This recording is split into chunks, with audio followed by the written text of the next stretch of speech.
Ça remonte à juillet dernier, j'étais devant mon poste de télévision, puis j'ai entendu le champion du monde Tom Bonnen dire au soir d'une étape des Pyrénées très difficile, aujourd'hui une personne normale aurait terminé à l'hôpital. Et moi, comme je suis une personne normale, je me suis posé la question, j'ai dit mais le Tour de France c'est vraiment un défi impossible. Est-ce qu'avec son simple organisme, ses simples ressources, on peut y arriver ? Passionné de vélo depuis tout petit, Guillaume s'est lancé ce pari fou, celui de faire le Tour de France à l'eau claire.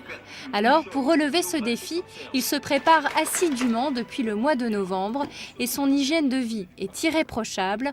Avant chaque entraînement, le rituel est le même, la préparation de son bidon. Donc ça c'est la composition de mon bidon pour les entraînements, mais aussi en course. Donc il y a une cuillère à soupe de ce gel, qui est en fait un concentré de miel, pollen et gelée royale. Donc voilà, une cuillère. Alors ensuite, après le gel au miel, je mets une demi-cuillère de sirop de myrtille fraîche, qui a des vertus hydratantes.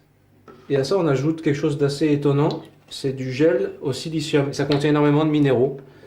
Et ça a aussi des vertus protectrices, notamment de la paroi de l'estomac.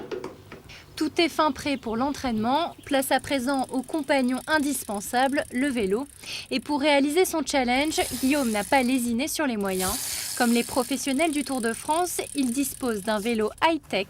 Sur le guidon, un tout petit ordinateur ultra perfectionné l'informe en permanence sur sa vitesse, ses calories, sa fréquence cardiaque et la puissance dégagée lors de chaque mouvement. Dans le pédalier, on a des capteurs qui, à chaque coup de pédale, me donnent une évaluation de la puissance développée par mes jambes. Et à partir de ça, moi, je travaille mon entraînement en travaillant au watt près. Toutes les montées, je vais essayer de les faire avec une puissance estimée à 300 watts grâce à mon ordinateur de bord. Allez, c'est parti pour 6 heures de route, 180 bornes.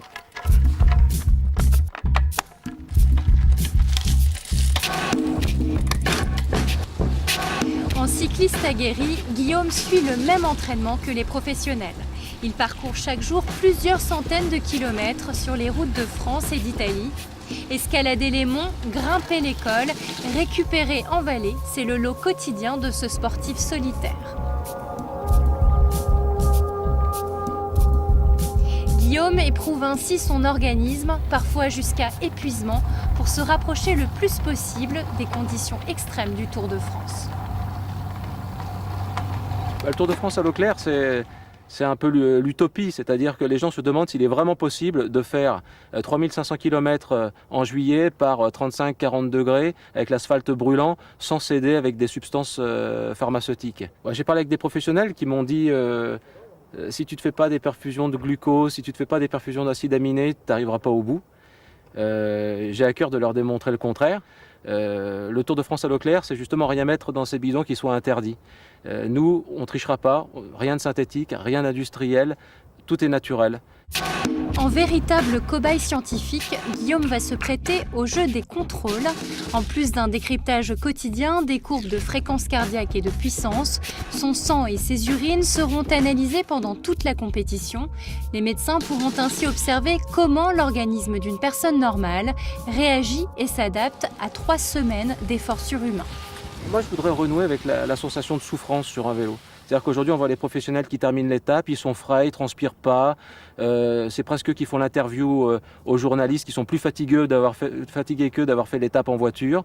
On ne voit plus les champions comme avant mettre le front sur le guidon épuisé pour respirer après les étapes. La sensation de souffrance a disparu du cyclisme moderne. Je pense que notre Tour de France va démontrer aux gens que le cyclisme, c'est un sport très difficile et on nous verra vraiment, je pense, accablés et épuisés au terme des étapes.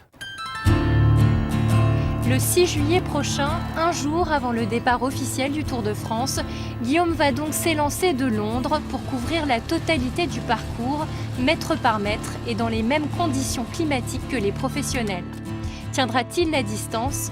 La suite dans un mois.